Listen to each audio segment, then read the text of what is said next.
오늘도 말씀의 자리에 나오신 여러분을 진심으로 사랑하고 축복합니다. 우리 이 시간 잠시 옆 사람 바라보며 이렇게 인사하겠습니다. 오늘 하루 어떠셨습니까? 네. 다시 한번 우리 이렇게 인사 나누면 좋겠는데요. 저는 하나님의 은혜로 잘 살았습니다. 네, 하나님의 은혜로 잘 살아오셨죠? 네.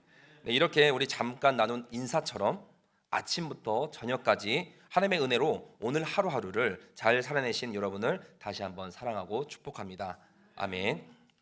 우리 전 세계적으로 사랑받았던 그리고 아직도 매니아층이 두꺼운 애니메이션 중에 개구쟁이 스머프라는 작품이 있습니다. 아마 여기 계신 분들도 다 알고 계시는 캐릭터일 것 같은데 오늘 갑자기 또 고등학생 친구들이 와서 알 수 있는가 싶은데요. 네, 우리 스머프 아나요, 여러분? 예, 머리부터 발끝까지 무슨 색깔입니까? 네, 새파란 스머프입니다.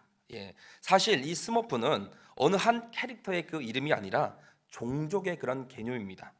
그래서 수많은 스머프들이 만화에 등장을 하는데 이름이 굉장히 일차원적입니다. 뭐 익사리, 혹은 똘똘이, 혹은 허영이 등등 각 인물의 특성이 잘 보면 일차원적인 그런 이름을 반영해서 지어 놓았습니다. 익사리는 어떻습니까? 익살 맞고, 똘똘이는 이름 그대로 문제를 해결하는 지혜가 있습니다. 허영이, 허영이 역시 이름 그대로 허영심이 가득 찬 그런 캐릭터입니다. 그런데 스머프들 중에 항상 난 그런 거 싫어 라는 대사를 날리는 스머프가 있습니다. 네, 그 스머프의 이름은 투덜이입니다. 투덜이. 스머프들에게 문제가 생기면 그 스머프들은 함께 모여서 문제를 해결하는데 이것을 우리가 어떻게 해결해야 될지 회의를 하고 다 같이 그렇게 움직이는데 그럴 때마다 투덜이는 어떻습니까? 난 그런 거 싫어. 이렇게 투덜거리기만 한다는 겁니다. 성경에 여러분 많은 저자들 가운데 이 투덜이 스머프와도 같은 사람이 있습니다. 누굴까요? 맞습니다. 오늘 우리가 읽은 본문인 전도서 기자는 어쩌면 투덜이 스머프보다 더 지금 투덜대고 있습니다. 그래서 사실 전도서는 설교자가 말씀을 준비하는 데 있어서 또 전하는 데 있어서 난해하기도 한 성경입니다. 그러나 오늘 우리에게 오늘 말씀을 함께 이렇게 나누게 하심은 하나님의 섭리임을 믿고 말씀에 집중하며 나아가는 귀한 이 시간 되길 소망합니다. 오늘 본문 윗부분 소 제목을 함께 보시면 뭐라고 적혀 있습니까? 수고도 헛되다라고 쓰여 있습니다. 우리 18절에서 19절 말씀을 다 같이 다시 한번 읽어보도록 하겠습니다. 시작.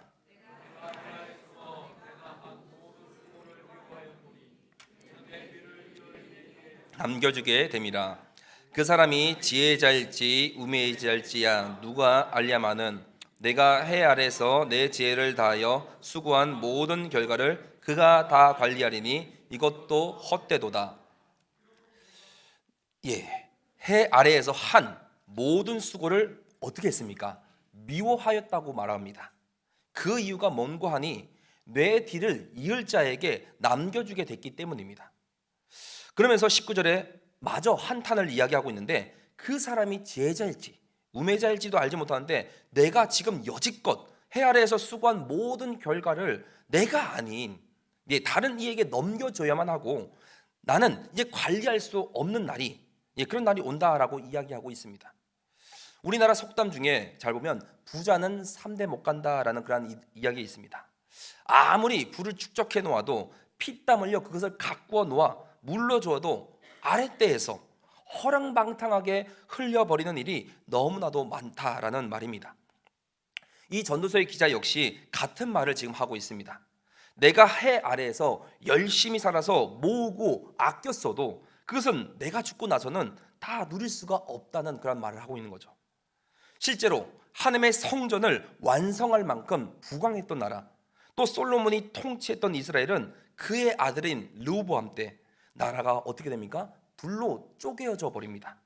물론 이 솔로몬의 죄로 말미암아 그 결과가 나타난 것이지만 르호보암이 이 북쪽 지파의 요구에 잘못 그렇게 반응을 하면서 이스라엘은 남유다와 이 북이스라엘로 쪼개지게 되는 것입니다. 이렇게 되리라는 것을 솔로몬이 미리 알았던 것은 결코 아닙니다. 그래서 솔로몬은 20절, 21절에도 계속해서 마치 투덜이 스머프처럼 투덜대고 있습니다. 우리 이어서 함께 20절, 21절 같이 읽어보겠습니다. 시작. 한 모든 수고에 대하여 내가 내 마음에 실망하였도다. 어떤 사람은 그 지혜와 지식과 재주를 다하여 수고하였어도 그가 얻은 것을 수고하지 아닌 자에게 그의 몫으로 넘겨주리니 이것도 헛된 것이며 큰 악이로다. 수고하지 않은 자가 그 몫을 얻는 것이 헛되며 악이라라고 이야기합니다. 이어서 우리 22절과 23절도 함께 좀 같이 살펴볼까요? 함께 읽어보겠습니다. 시작. 모든 수고와 마음에 애쓰는 것이 무슨 소득이 있으랴. 일평생에 근심하며 수고하는 것이 슬픔뿐이라. 그의 마음이 밤에도 쉬지 못하나니 이것도 헛되도다. 헛되다. 또 헛되다. 헛되다. 전도서 기자는 온통 헛된 것뿐이라고만 그렇게 이야기하고 있습니다. 자신이 살아온 그런 모든 시간이 헛되다라고 이야기합니다. 또 자신이 이루어온 모든 것들도 헛되다라고 말씀하고 있습니다. 또 인생의 마지막 시기를 앞둔 전도서의 기자의 넋두리라고 그렇게 받아들여야 될까요? 아니면 인생 끝자락에 심보가 꼬인 늙은 왕의 용심이라고 이야기해야 될까요? 사실 우리 이 전도서 앞에 있는 잠언과 같이 전도서는 지혜서라고 이야기합니다. 잠언은 잘 살펴보면 고상합니다. 마치 이렇게 표현하는 거죠. 마치 아들한테 아들 숙제하는 거 힘들지. 그치만 오늘 숙제를 내일로 미루면 내일은 더 힘들지 않을까? 라고 말하며 과일을 깎고 방에 넣어주는 어머니 모습 같습니다. 그런데 반대로 우리 오늘 읽은 본문인 전도서는 이렇게 표현하는 거죠. 아들 숙제는 안 했어? 안 했으면 하지 마. 학원 헛보낸 거지 뭐. 선생님 돈만 갖다 준 거지 뭐. 어차피 공부 안 하면 나중에 네가 후회하지 내가 후회하냐? 라고 말하며 유난히 부엌에서 저녁 준비하는 칼리 소리가 탁탁탁 크게 들리는 그런 어머니 모습 같습니다. 이 두 성경 다 삶의 지혜를 이야기하고 있지만 그 언행이 전혀 다릅니다. 그래서 어쩌면 전도서는 지혜서라고 부르기 조금 민망하기도 합니다. 그저 투덜대는 전도서의 기자의 글을 지혜라고 부를 수 있나? 라는 생각이 들기도 하죠. 그러나 오늘 전도서 기자는 말하는 그 헛되다 의미를 깊이 우리가 함께 묵상해 보면 이래서 전도서가 지혜서구나 라는 생각을 하게 되는 겁니다. 전도서에 헛되다라는 이 말은 헤벨이라는 단어로 쓰여져 있습니다. 우리 성경은 이것을 헛되다라고 해석을 해두었습니다만 헛되다라는 의미 외에 의미 없다, 열심히 했으나 남은 게 없다라고 더 추가해서 해석한다면 전도서 기자가 말하는 헛되다의 이 의미를 우리는 더 확실히 받아들일 수가 있는 것입니다. 그런데 우리 이렇게나 헛되다라고 말하는 전도서 기자는 이 세상에서 일한 것, 이룬 것 등등 모든 것을 다 여기서 부인하고 싶었던 것일까요?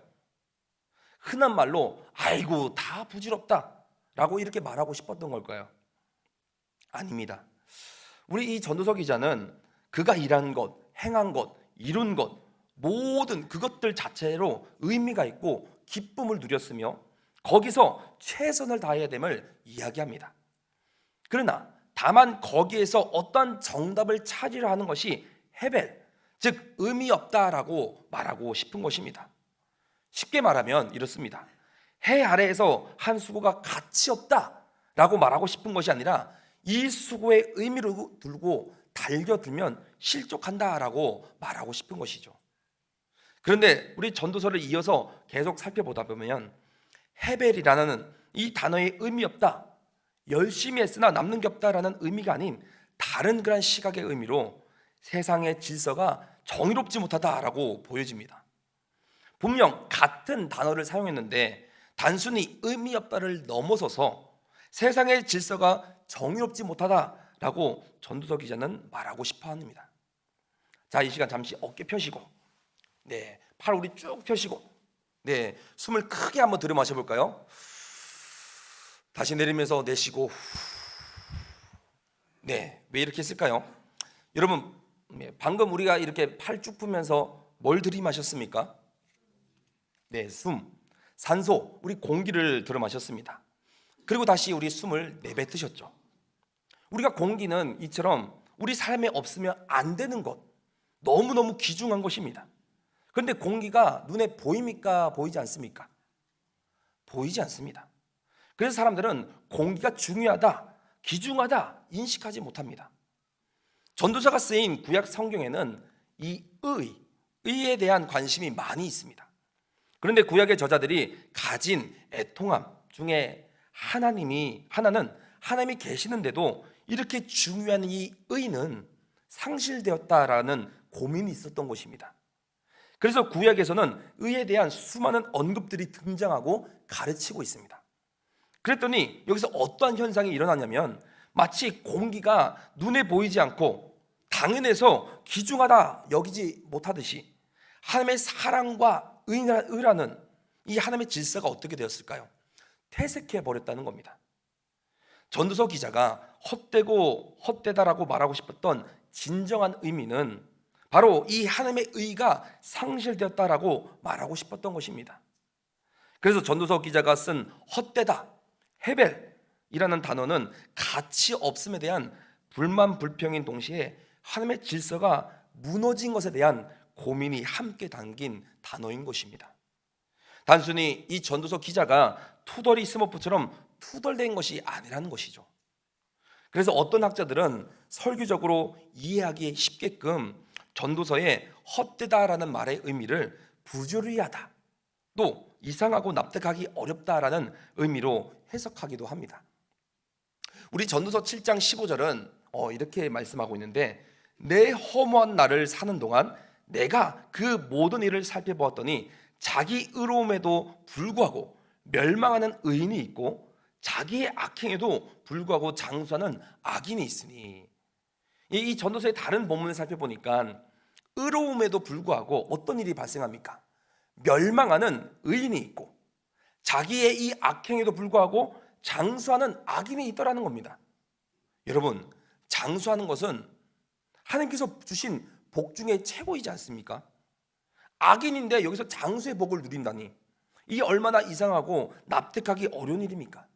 이 얼마나 부조리한 일입니까? 이런 이야기가 있습니다. 집이 가난해서 논 5마지게 팔려오듯 시집을 온 할머니가 계셨습니다. 그런데 막상 와보니까 홀 시어머니와 12살이나 차이 나는 가부장적이고 무능한 남편이 있었다는 것이죠.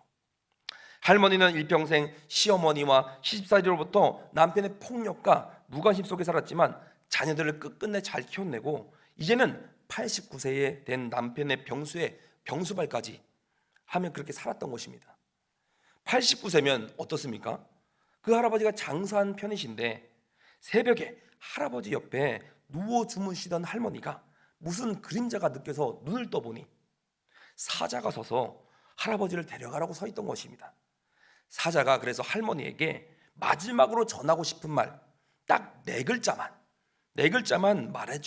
말하게 해주겠다 하니까 할머니가 고민을 한참 하시더니 평온한 얼굴로 사자에게 이렇게 말했다고 합니다. 데려가유. 고마워요. 사랑해요. 가지 마요. 일어나요. 마지막에 전한 4글자 정말 많이 있지 않겠습니까? 근데 일평생을 시어머니와 남편에게 시달려온 할머니는 데려가유 말했던 것이죠. 할머니 마음에 못된 남편, 이 정도면 오래 살았지, 이제 갈 때도 됐지 싶었을 것입니다. 이처럼 악한 일을 행한 사람이 장수를 하는 것이 누가 봐도 부조리해 보인다는 겁니다. 이상합니다. 근데 과연 하나님이 일하고 계시는가 의심이 들기 시작할 정도입니다. 이 전도서의 기자의 헛되고 헛되다라는 이 외침은 이러한 외침이었습니다. 하나님의 공의, 하나님의 사랑, 하나님의 질서가 상실된 이게 맞습니까? 외치고 있는 것이죠. 다른 본문 말씀을 또 한번 보시면 전도서 8장 14절인데요. 이것을 개역 한글의 해석이 더 명확하게 들릴 것 같아서 개역 한글로 한번 읽어드리겠습니다.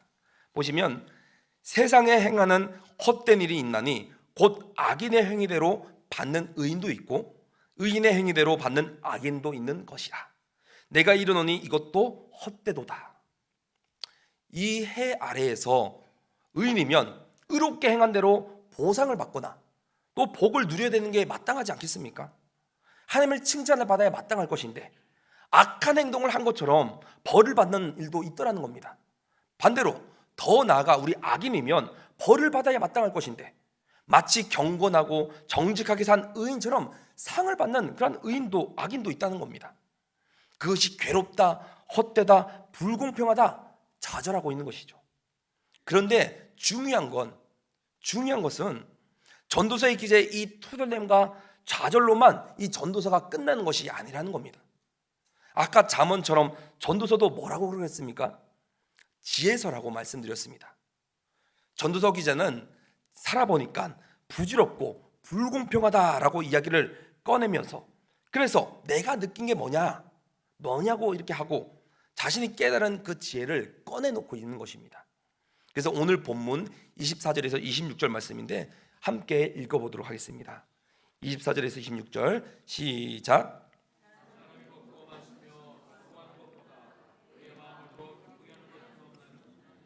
내가 이것도 본즉 하나님의 손에서 나오는 것이로다. 아하, 먹고 즐기는 일을 누가 나보다 더 해보았으랴. 하나님은 그가 기뻐하시는 자에게는 지혜와 지식과 희락을 주시는 내게는 노고를 주시고 그가 모아 쌓게 하사 하나님을 기뻐하는 자에게 그가 주게 하시지만 이것도 헛되이 바람을 잡는 것이로다. 네, 여기서 이것은 육체적인 쾌락에 빠진 삶을 나타내는 그런 표현이라기보다는 평화롭고 풍요로운 생활을 나타내는 표현입니다. 그렇기 때문에 이 말씀을 보면 뭐야? 지금까지 인생이 헛되다며 모든 것을 다 소유해도 헛되라며 그런데 왜 이제 와서 이게 좋은 일이래? 이거 무슨 아니야? 라고 생각할 수 있습니다. 그런데 이 본문이 말하고자 하는 이 핵심은 이 본문 후반부인 바로 여기에 있습니다. 이 24절에서 26절은 다른 차원에서의 인생의 즐거움을 말씀하고 있는 것입니다. 모든 것이 다 헛되지만 의미 없고 하나님의 의가 상실되었다 생각했지만 진짜 우리의 삶의 기쁨, 정말로 우리의 삶의 그런 기쁨은 바로 하나님의 손에서 나오는 것이로다라고 이 말을 하고 싶었던 것입니다. 성경에서 이 하나님의 손은 뭡니까? 능력과 힘과 권세를 말씀합니다. 즉 하나님의 손에 우리의 기쁨이 달려있다는 말씀이죠. 26절 말씀을 우리 다시 한번 같이 읽어보겠습니다. 시작. 하나님은 그가 기뻐하시는 자에게는 지혜와 지식과 희락을 주시나 죄인에게는 노고를 주시고 그가 모아 쌓게 하사 하나님을 기뻐하는 자에게 그가 주가 하시지 이것도 헛되어 바람을 잡는 것이로다. 물질과 풍요 속에 다 살아봤고 남들보다 높은 곳에 올라서 봤던 전도서 기자는 인생의 이 결정적인 요소는 지혜와 지식과 희락이고 이것은 하나님의 절대적 주권 아래에 있다고 이야기하는 것입니다. 그리고 더 나아가 이런 전제하에 인간이 하나님께 어떠한 태도로 나아가느냐 살아가느냐에 따라서 지혜와 지식과 희락이 우리에게 주어질 수도 있고 주어지지 않을 수도 있다라는 자신의 이 깨달은 이 지혜를 오늘 저와 여러분에게 말씀하고 있는 것입니다. 우리 신약성경 누가복음 12장 16절에서 21절에는 예수님께서 우리에게 이런 말씀을 하십니다. 제가 읽어드리겠습니다. 또 비유로 그들에게 말하여 이르시되 한 부자가 그 밭에 소출이 풍성함에 심중에 생각하여 이르되 내가 곡식 쌓아둘 곳이 없으니 어찌할까 하고 또 이르되 내가 이렇게 하리라. 내 곡간을 헐고 더 크게 짓고 내 모든 곡식과 물건을 거기 쌓아두리라. 또 내가 내 영혼에게 이르되 영혼아 여러 해 쓸 물건을 많이 쌓아두었으니 평안히 쉬고 먹고 마시고 즐거워하자 하리라 하되 하나님은 이르시되 어리석은 자여 오늘 밤에 내 영혼을 도로 찾으리니 그러면 내 준비한 것이 누구의 것이 되겠느냐 하셨으니 자기를 위하여 재물을 쌓아두고 하나님께 대하여 부유하지 못한 자가 이와 같으니라. 아멘. 이처럼 여러분 자기를 위하여 재물을 쌓는 자는 헛된 자라고 말씀합니다. 그는 하나님께 대하여는 부유하지 못한 자이기 때문입니다. 이처럼 우리의 기쁨의 삶은 우리의 가진 것에 풍요함에 달려있지 않는 것입니다.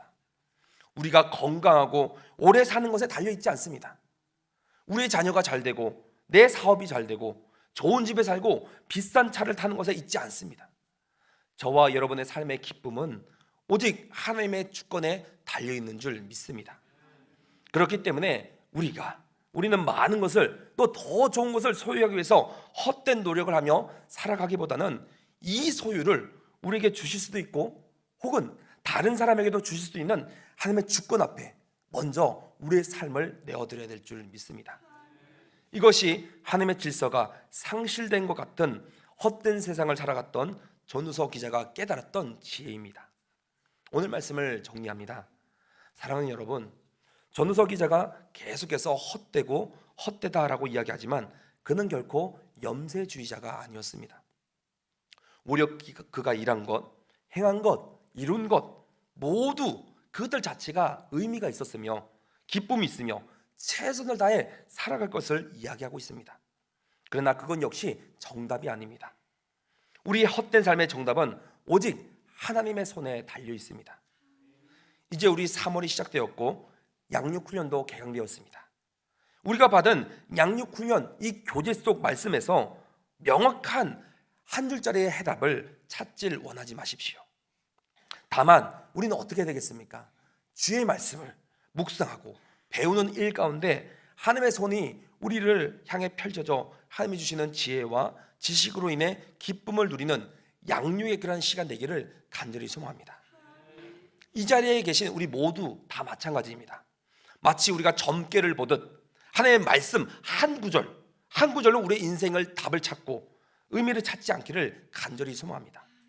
내가 노력해 벌어들인 그것에 삶의 기쁨을 누리지 않기를 간절히 소망합니다. 그것이 바로 헛된 것입니다. 그저 하나님이 우리에게 주신 삶 가운데, 상황 가운데 최선을 다해 살아가며 하나님의 손에서 나오는 기쁨을 누리시길 간절히 소망합니다. 세상이 헛된 것이 아니라 하나님의 것이 아닌 것을 쫓아 살아감이 헛된 것인 줄 알고 모든 삶의 주권자 되시는 하나님만을 바라보며 살아가는 저와 여러분 되어지길 간절히 소망합니다.